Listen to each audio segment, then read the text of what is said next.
Bonjour. Je vous en ai jamais parlé sur cette chaîne après 2 ans, mais j'adore les Survival Horror. Pour ceux qui ne savent pas ce que c'est, pour résumer grossièrement, le Survival Horror c'est un sous-genre de jeu d'horreur dans lequel on incarne un personnage relativement faible, à la troisième personne ou à la première personne, ça dépend, et le but consiste à survivre et à avancer dans des lieux hostiles remplis de monstres, en fouillant les lieux pour trouver des munitions pour vos armes, ou résoudre des énigmes pour avancer. La plupart du temps, quand on demande aux gens quels sont selon eux les meilleurs Survival Horror, il y a souvent 3 noms qui reviennent. Le premier jeu, c'est Resident Evil 4, l'opus le plus connu et apprécié de la série phare de Capcom. Et justement, c'est cette saga qui est plus ou moins à l'origine du terme Survival Horror. Au-delà de ça, Resident Evil c'est une saga qui s'est démarquée de par son approche de l'horreur très baroque, et qui a révolutionné par 2 fois le jeu vidéo avec son premier et son quatrième opus. D'ailleurs, si vous vous demandez pourquoi est-ce que dans les jeux d'action modernes, la caméra est placée à côté de l'épaule droite du personnage, c'est à cause de Resident Evil 4. Le deuxième jeu, c'est Dead Space, qui est certes très inspiré par RE4, mais qui se différencie déjà de par sa direction artistique tirée tout droit des meilleurs thrillers de science-fiction, mais aussi et surtout de par son approche particulièrement gore de l'horreur. Car dans Dead Space, le seul moyen de tuer les monstres, c'est en les décapitant. Et le troisième jeu, c'est Silent Hill 2. Silent Hill 2, c'est très certainement l'opus le plus connu et apprécié de Silent Hill, et contrairement aux deux autres, Silent Hill s'est quant à elle diversifié de par son approche psychologique de l'horreur. Dans Silent Hill, ce qui fait peur, c'est déjà l'iconique brouillard de la ville de Silent Hill, mais c'est aussi et surtout son ambiance, l'apparence très dérangeante des monstres qui font écho aux coins les plus sombres de la psychologie humaine, et les divers thèmes qu'aborde l'histoire des jeux, qui sont assez durs et pas si souvent traités que ça dans le jeu vidéo. Et au-delà de ça, personnellement, Silent Hill 2 c'est mon second jeu vidéo préféré. Sincèrement, c'est un jeu que j'aime de tout mon être, que ce soit pour son ambiance, sa direction artistique, ses musiques, ses énigmes, ses personnages, son histoire et ses thèmes particulièrement riches, et la manière dont ils sont mis en scène via la caméra et le gameplay, évidemment. Bref, à mes yeux, c'est un jeu parfait. Mais parfait pour un jeu de 2001. Parce que oui, si je suis honnête 2 secondes, Silent Hill 2 c'est un jeu qui aujourd'hui est difficile d'accès. Bon déjà parce que l'émulation mise à part, aujourd'hui c'est compliqué de trouver la version PS2 sans se faire enculer son portefeuille, mais quand bien même je trouve que l'histoire, l'ambiance et la direction artistique marchent encore aujourd'hui. Pour ce qui est de son gameplay et son level design, non pas que ça ait mal vieilli, mais c'est plus du tout en phase avec comment on fait des jeux d'horreur, et plus largement comment on fait des jeux vidéo. Et de ce fait, sans faire un monologue pour le remettre dans son contexte, c'est difficile de donner envie à un joueur d'aujourd'hui de s'y intéresser. Non pas que ce dernier nécessitait un remake à mes yeux, mais bon, c'est un survival horror à l'ancienne, et de ce fait je comprends que ça puisse pas plaire à tout le monde. Et pourtant, tout comme Dead Space et RE4, Silent Hill 2 a eu le droit à son remake, sorti ce mois d'octobre. Comme la majorité des gens, j'étais très inquiet vis-à-vis de ce remake, parce que Konami était derrière le projet, et si vous vous intéressez un minimum aux jeux vidéo, je n'ai pas besoin de vous dire en quoi la présence de Konami est tout sauf rassurante, et aussi malgré le retour de Masahiro Ito, le directeur artistique du jeu d'origine, et Akira Yamaoka, le compositeur historique de la saga, ce n'est pas l'équipe d'origine qui s'est chargée de ce remake, c'est Bloober Team qui l'a développé. Un studio spécialisé dans les jeux d'horreur relativement modeste. De plus, je pense pas prendre de risque si je dis que la campagne marketing autour de ce remake était assez éclatée. Rajoutez à ça les parties pris du jeu qui n'ont pas plu dès les premiers trailers, et ça crée un joyeux cocktail. Mais justement, est-ce que mes craintes et celles des gens étaient fondées, ou alors est-ce que ce remake est bien mieux que ce qu'on a pu croire? Eh bien, je vous propose qu'on voit ça ensemble. Bon, déjà, commençons par la base. De quoi ça parle, Silent Hill 2 Remake? Comme pour le jeu d'origine, Silent Hill 2 Remake raconte l'histoire de James Sunderland, un homme un peu effacé qui un jour reçoit une lettre de sa femme, Mary, qui l'invite à la rejoindre à Silent Hill, une petite ville dans laquelle ils avaient passé des vacances. Sauf qu'il y a un problème. Mary est morte depuis 3 ans, et il est donc impossible qu'elle ait écrit cette lettre. Mais James, ayant le même instinct de survie qu'un panda, décide tout de même de se rendre à Silent Hill, dans l'espoir d'y trouver sa bien-aimée. Sur son chemin, James fera aussi la rencontre de quelques personnages aussi étranges que la ville de Silent Hill.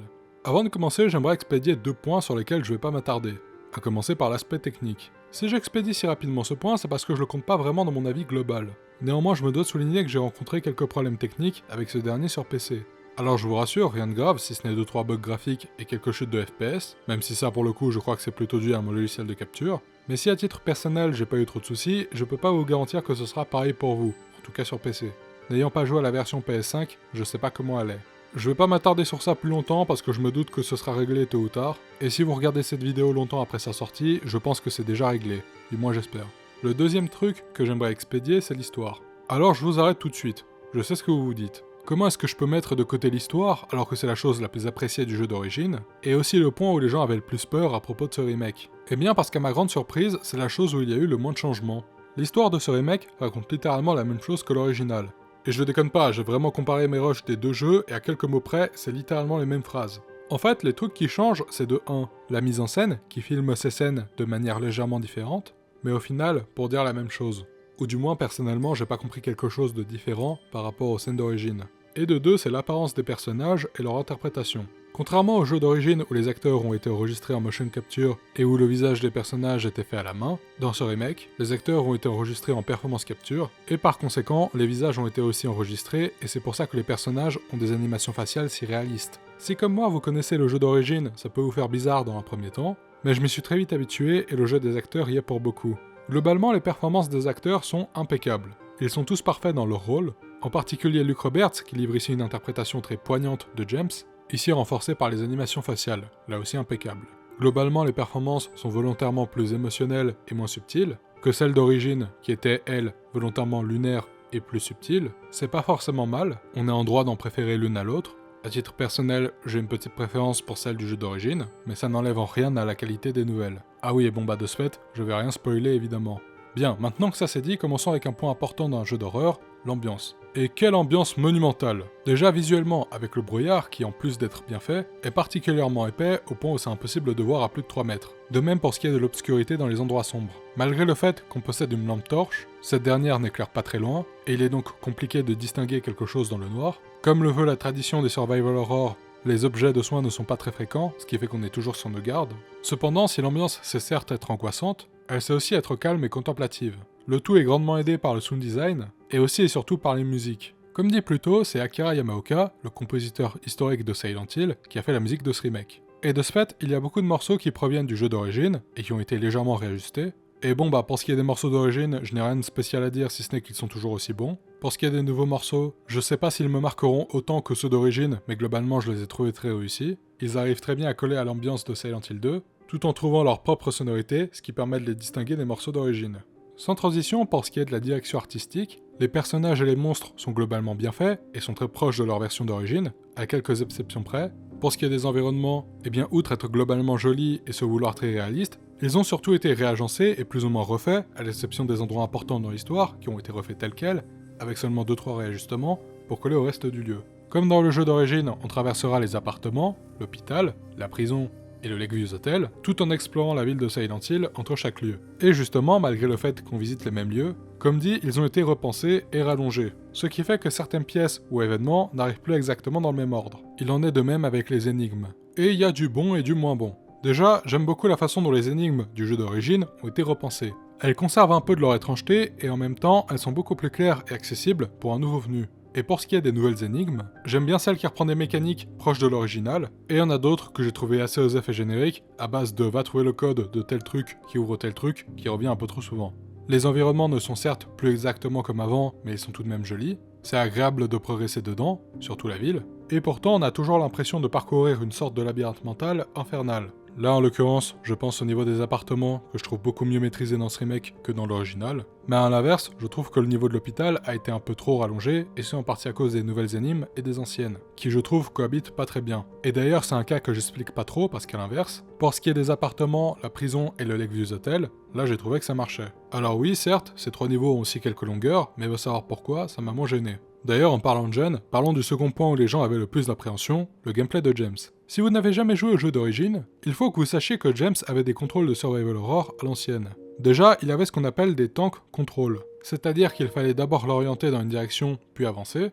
Pour choisir un objet ou une arme, il fallait aller dans l'inventaire, ce qui mettait le jeu en pause, sélectionner l'objet, puis quitter l'inventaire. Et pour le combat, il fallait maintenir une touche pour se mettre en position et appuyer sur une autre pour attaquer. Dans ce remake, on est sur un gameplay moderne, proche des remakes des Resident Evil. Bien que ce dernier conserve une certaine lourdeur, quand on bouge le stick à un endroit, James y va de suite. On peut rapidement changer d'arme avec la croix directionnelle, on peut aussi utiliser un objet de soin rapidement en appuyant sur triangle, et pour ce qui est des combats, c'est comme dans tous les TPS modernes. Avec une arme à feu, on vise avec L2 et on tire avec R2. Pour ce qui est des combats au corps à corps, on frappe en appuyant sur R2 et on esquive en appuyant sur rond. Objectivement, c'est globalement bien fait. James est agréable à contrôler et je l'ai pas mentionné, mais comme dans le jeu d'origine, quand il y a un objet, James tourne la tête pour le regarder, et il fait aussi plein d'annotations sur la carte des lieux pour qu'on se repère mieux dans l'espace. Les 2 vrais problèmes que j'ai notés, c'est déjà la caméra qui part en couille quand on combat au corps à corps dans un endroit étroit, et il y a trop de combats.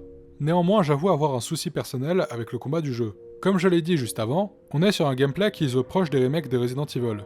Et soit, personnellement je me suis fait à l'idée que si Silent Hill devait revenir, ce serait sous cette forme.